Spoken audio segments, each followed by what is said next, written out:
எல்லாம் போச்சு. 10 ரூபாய் கூட பூ கண்ணு பட்டிருக்குமோ? கண்ணு தான் உலகத்துக்குன்னு. அலோ ஆச்சு அலோகிற ஃபோனில் பேசுகிற மாதிரி. அனைவருக்கும் வணக்கம் நண்பர்களே. நம்ம சொந்தங்கள்லாம் எப்படி இருக்கீங்க? நல்லா இருக்கீங்களா? எல்லோரும் சாப்பிட்டாச்சா? இன்றைக்கி வந்து நம்ம என்ன வீடியோ பார்க்க போகிறோம்னா, இங்கே பாருங்கள், நம்ம பூந்தோட்டம் நாங்கள் ஏற்கனவே வீடியோ போட்டுறோம், பார்த்துருப்பீங்க. அவ்வளோ ஒரு பூ இல்லை, சும்மா பெருசு ஒரு பூ பார்க்குறதுக்கு கூட 1/2 கிலோ இருக்கிற மாதிரி அவ்வளோ பெருசு இருந்துச்சு. இந்த ஒரு சைடு இந்த 3 பாத்தி ஒண்டி தான் பூ பறித்தோம். 3 செரவு மட்டும்தான். இந்த 3 செரவு பறிக்கவே இல்லை. ஏன்னா விலை போகலன்னு என் தம்பி மலைச்சிட்டு அதை பறிக்கிற செலவு கூட ஆகாது, மதுரை கும்பகோணம் போகிற வண்டி பெட்ரோல் செலவு கூட ஆகாதுன்ட்டு பறிக்காமல் விட்டுட்டான். சரி ஆயுத பூஜைக்கு வச்சு மாலை கட்டி பூ கட்டி விட்டுக்கலாம் அப்படின்னு சொல்லி. அது எங்கள் நேரம் பாருங்கள், நம்ம கேட்குறப்ப மழை வராது, நம்ம கேட்காதப்ப தான் மழை வரும். இந்த பறித்த பக்கம் அந்த பெரும்பூலாம் பறிச்சிட்டல, அதனால இது கொஞ்சம் தேறிச்சு.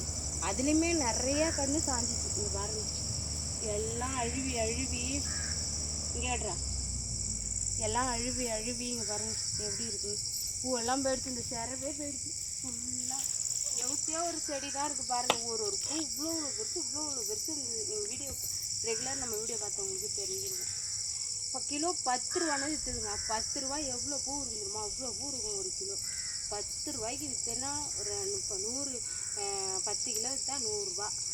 ஒரு சாக்கு பை வரிசா 10 கிலோ தான் வரும். மம்பி சாக்கு பை மூட்டை வரிசா 10 கிலோ தான் வரும். பூ வெயிட் இருக்காது. 10 கிலோ 100 ரூபா. இங்கேருந்து கும்பகோணம் போவால் 250 ரூபா 200 ரூபாய்க்கு பெட்ரோல் போட்டால் தான் போகலாம். அதனால் துளசி அறுக்கிறப்ப சேர்த்து அறுத்துக்கலான்னு வெயிட் பண்ணி வச்சுருந்தோம். அதுக்கட்டி இந்த பழ போன மழை வந்து இவ்வளோ நஷ்டம். இதுக்கு எவ்வளோ களை வெட்டுறது கூட இல்லை, கால் குழி அதோட இல்லை. இந்த கன்று ஆர்டர் போட்டு திண்டுக்கல்லேருந்து வர வச்சு இது எவ்வளோ கஷ்டப்பட்டு இதை ஊனி உலையிலையும் சேத்துலையும் படாபாடு விட்டு பட்ட பாட்டு கூட பழந்துச்சு. இதுதான் விவசாயிங்க நிலைமை. எல்லோரும் சொல்கிறீங்க விவசாயி தானே, எதுக்கு சோகப்பட்டு போடுறீங்க. இந்த மாதிரி மனவளத்தில்லாம் சோகப்பட்டு போடாமல் என்ன கஷ்டப்படுறீங்க?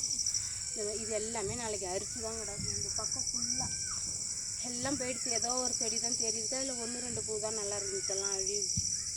இது ஆயுத பூஜை வரைக்கும் தாங்காது. இது எல்லாமே வேஸ்ட்டு தான். ஆயுத பூஜை இன்னும் 1 வாரம் இருக்குது.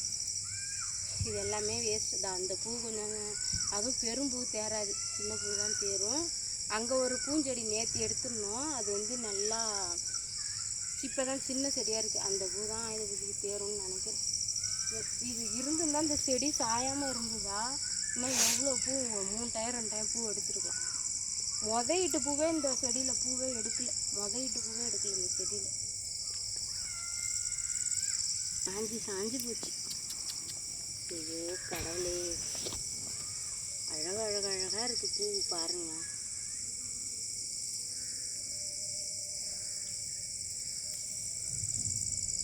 எவ்வளோ தண்ணி இருக்குது பாருங்க இந்த ரவை பூவில். வெயிட்டு தாங்காமல் இதே பிச்சுட்டு ஓடுது.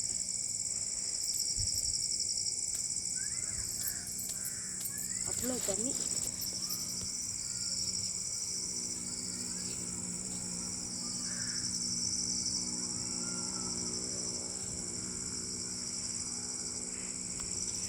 காட்டு நல்லா இருக்கா? பூரா போயிடுச்சு. தம்பி ரொம்ப மனவேதனையில் இருக்கான். விவசாயம் பண்ணுறது தம்பி தான். நாங்கள்லாம் ஒரு வீட்டில் இருக்கோம், அதனால நான் வந்து வேலை செய்கிறோம். இதே நான் செய்கிற வேலையை நான் வந்து ரீல்ஸ் எடுத்து போடுறேன், அவ்வளோதான். நஷ்டமாயிடுச்சு. ஏற்கனவே அவன் கடன் பிரச்சனையில் ரொம்ப மனவேதனையில் இருக்கான். பத்தாத்துக்கு இது வேற நஷ்டம் இதாகிடுச்சு. ஒரு 2 வீடு 3 வீடு பூ இருந்தால் கூட மனசு ஆறி இருக்கும். இந்த ஆயுத பூஜை வரைக்கும் மழை பெய்யாமல் இருந்திருந்தால் பூ கட்டியாக விற்றுருக்கலாம். ஒரு 100 முழம் 50 முழம் 2 மணி நேரத்துக்கு பூ விற்றுருக்கலாம். அதுவும் போச்சு, எல்லாம் போச்சு, நாசமாக போச்சு. இந்த டைமு எல்லாமே நஷ்டம். கடலையும் உள்ள துளசியும் கன்று அங்கே தான் ஆர்டர் போட்டு வாங்குறோம். முன்னாடிலாம் 4 வீடு 5 வீடு அறுக்கலாம். இப்போல்லாம் வீடே பூச்சி விடுது, எப்படின்னே தெரில. துளசியும் சரியில்லை. சரி, ரொம்ப மனசே வேதனையாக இருக்குது நண்பர்களே. என்னமோ சாவனம் சொல்லுது, என்னன்னு தெரியல. அடுத்த இன்னைக்கு மழை வரப்போது, ஒரே இருட்டாக வந்துட்டு இருக்குது. சரி ஓகே நண்பர், இந்த விஷயத்தை உங்கள்கிட்ட சொல்லணும், மன கஷ்டத்தை உங்கள்கிட்ட சொல்லணும்னு தான் இந்த வீடியோ. எல்லாருமே விவசாய சேனலுக்கு சப்போர்ட் பண்ணுங்கள். நம்ம வீடியோ பார்க்குறவங்க நம்ம விவசாய சேனலுக்கு சப்ஸ்கிரைப் பண்ணுங்கள், சப்போர்ட் பண்ணுங்கள். இந்த வீடியோ பிடிச்சிருந்தால் லைக் பண்ணுங்கள், ஷேர் பண்ணுங்கள். ஓகே, பாய்.